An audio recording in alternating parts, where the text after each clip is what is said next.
was a normal Sunday. I was going to the office. I was riding a taxi towards office, and I got an email from the ambassador informing us we need to be ready for an evacuation from Sunday until Tuesday, and we need to prepare for that. So my name is Zainab Saleem, and I'm 31 years old.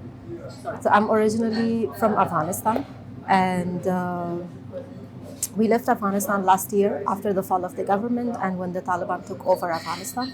You could have seen like the whole Kabul was on the streets because everyone was rushing towards their homes just to seek a safe haven for them. That same day, around 10 p.m., I got a call from the French embassy telling me I should be ready for an evacuation. When we reached the French embassy, there were a lot of people gathered in front of the gate because everyone wanted to leave Afghanistan. So we were not allowed to enter the embassy because there was a lot of rush.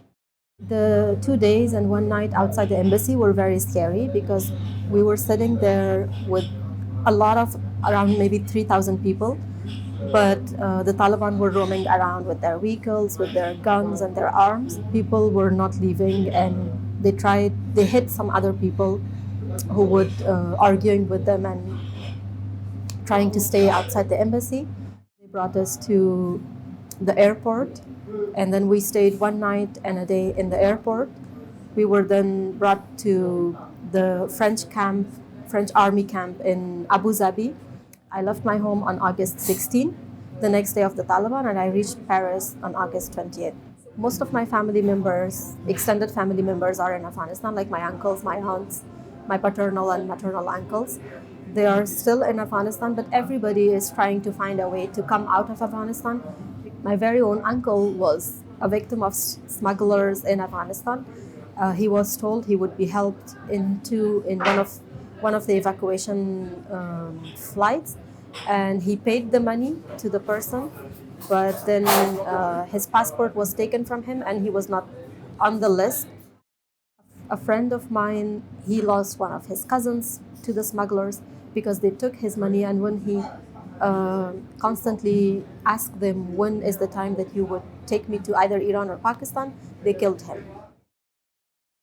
At the same time, there are people who go to Pakistan and pay bribes at the gate in Torkham border with Pakistan. So basically, these are the Taliban who take the bribe and let people go, like cross the border towards Pakistan. And then there's the Pakistani embassy and the people who work around the embassy. They take bribe in the name of commission. Like one Pakistani visa is now 1,000 USD. Like a lot of things are happening. It's not only normal people doing bribes or doing corruption and smuggling, it's also officials that take bribe in Afghanistan under various names. We are all hopeful to go back, obviously not under the Taliban because that is still scary. One, because I'm a woman. Second, because I used to work with the UN and the European Commission.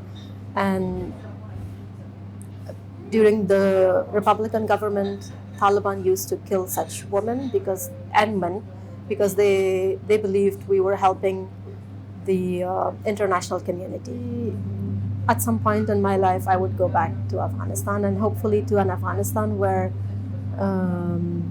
there is democracy and where their women rights and children rights and human rights are respected.